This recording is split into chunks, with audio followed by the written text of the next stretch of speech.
Welcome back to the channel. It's LtBuzzLitebeer, and we are officially at 12 days to go until Starfield hits the boosters into early access. And in the last 48 hours since my last Starfield upload, we've seen a massive amount of details hitting from all angles. I wanted to try to touch on items like the review embargo, copies confirmed in the wild and being played, some data mining of the pre-download, and of course, some early leak action. I've also seen responses popping up in my comment sections comparing Starfield to previous Bethesda titles, a feature I am hopeful exists in the live game, plus some new information concerning the version of the game and review copy distribution dates. I mean, this one is going to be jam-packed. Thanks again for all the love you continue to show my Starfield uploads. Your responses have been overwhelming, and in case you haven't yet done so, please hit subscribe and ring the notifications bell to receive my latest upload alerts. Likes, comments, shares are always greatly appreciated. I've included chapters for easy viewing, and let's get this one rolling.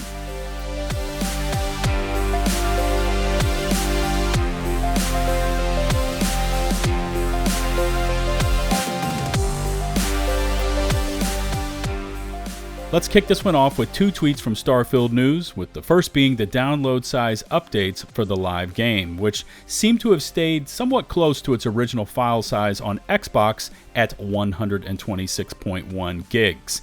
PC looks to be coming in just slightly higher than originally expected at 139.84 gigs, and just to remind everyone out there, Xbox S, X, and Windows PC versions were available for pre-download starting back on August the 17th, with the Steam version being made available on August the 30th. Now, this second tweet is one that I found both interesting and encouraging, and it says that multiple versions have been pushed to Starfield's build to ensure it's polished ahead of launch. Starfield will launch as version 1.6.35.0. For comparison, Fallout 4 launched as version 1.1.0.0. They're definitely aiming for Starfield to be Bethesda's most polished launch title yet. To see that many iterations of Starfield is really encouraging. It means that the devs saw something, or maybe many things that needed to be adjusted and or fixed, and they made those changes prior to releasing the game. And I've seen so many concerns over those commonplace BGS release bugs, and you can even place me in that mindset as well. Seeing large levels of launch bugs and general jank is something we've become accustomed to with Bethesda launches. Will Starfield launch as the most polished Bethesda title yet? Sound off in the comment section and let me know where you stand, because we've got a little update on that front coming up next. Now, this next piece of news shows no artwork, no footage, just some comments that don't venture into spoiler territory, and so I decided to include them in this upload. And this was previously posted to the Starfield Reddit and has since been mod deleted, and so I will also blur over these conversation pics and will instead just read them out to you. Now, apparently, this person is playing the game early. I honestly don't know if they have an early review copy, but this person's comments come into play when the "don't worry, it's a Bethesda game, so the bugs are going to be plentiful" conversation begins over on Discord, and I found their response refreshing. Here's what they said. "I gotta say, it starts slow. It seems like it has so much to introduce to the player that it doesn't want to overwhelm. Unfortunately, it's still overwhelming because of just the vast number of systems and choices at the player's disposal. It does its best, but the opening few hours are weird. However, once you get into the main story, it gets very good. It's mind-blowing how good the game looks for it being Creation Engine. Also, 15 hours in and not a single bug." To which some of the people in chat started laughing and questioning that last statement. And so this person responds back with, "I'm serious. I'll get into it in my review. The game is something, I'll tell you." I can't confirm if this person is actually speaking with first-hand or second-hand knowledge, or if they're just completely making it all up, but it feels like some great lengths to go to defend the game, especially that no bugs at 15 hours bit. Moving on, and based on some of my early Starfield reporting, we already knew that AMD had obtained the exclusive rights to partner with Bethesda and Starfield and to provide the game with its Fidelity FX super resolution upscaling tech.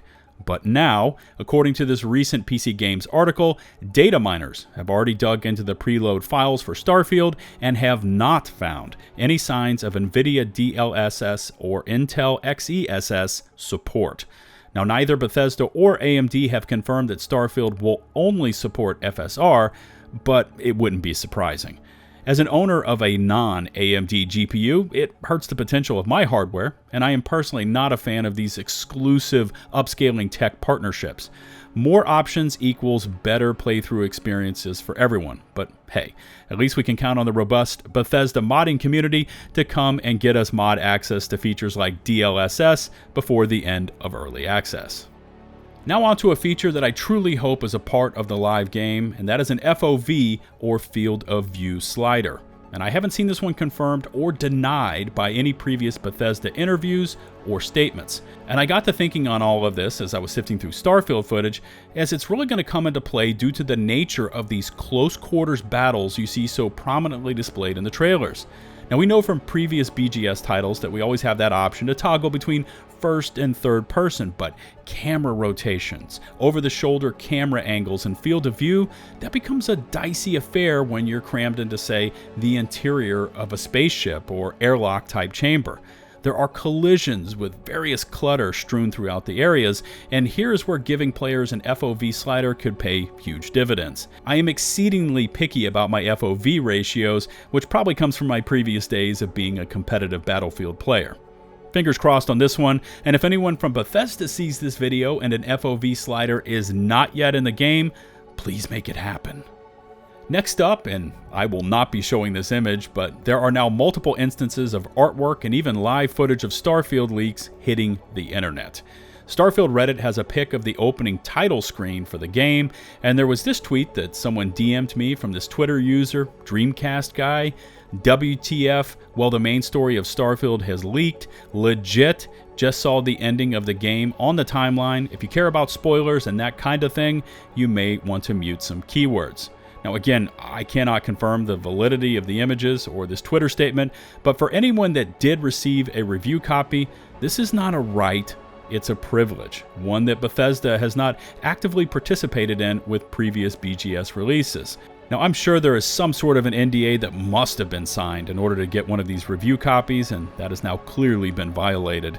I also have so many more thoughts on this matter and what should be done to those that violate it, but hopefully Bethesda will exercise the full force of their legal might.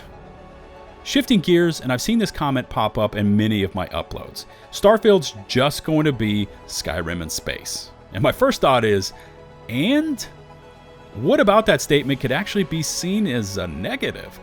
I've spoken of Skyrim so many times in the past, and how much I love the lore, the faction system, and that crazy Bethesda living world that actually adapted to your actions. Taking all of that and then expanding it into space on a scale not yet seen in a Bethesda title makes it that much better. Plus now we have spaceships and what looks to be a much heavier emphasis on fast-paced close quarters combat. I mean, if you literally put all those descriptors on the back of a physical release copy box, you didn't show me the title, and you just showed this thing to me for the first time, I'd probably look at whoever handed it to me and just pull out my credit card. I mean, really, the only major knock I've seen on the game mechanics is that it is a space sim and not built to be an MMO.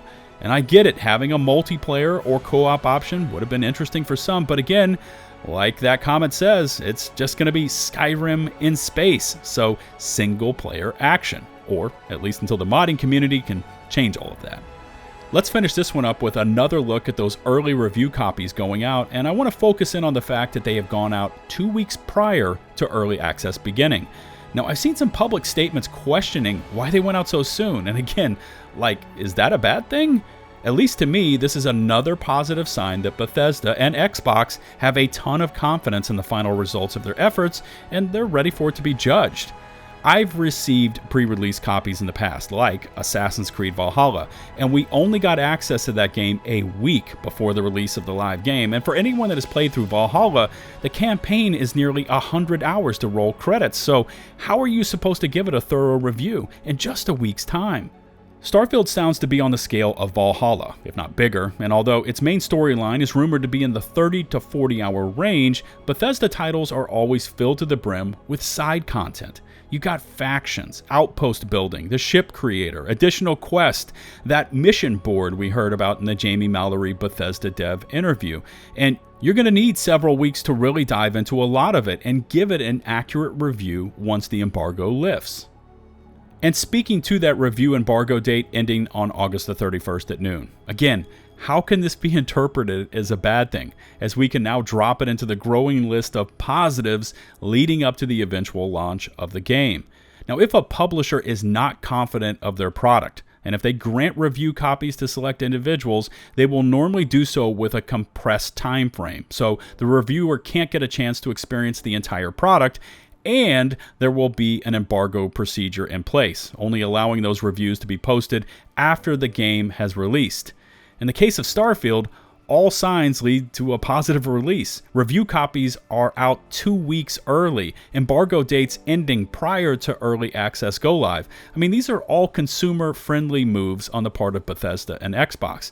Now, if this was 1 week to go before launch and no review copies had been distributed, and the embargo was only going to be lifted the minute the game went on sale, Exhibit A, Redfall, then this is an entirely different argument. But when it comes to the review news coming out of Starfield, I'm seeing nothing but positives here, and that's a good sight to see.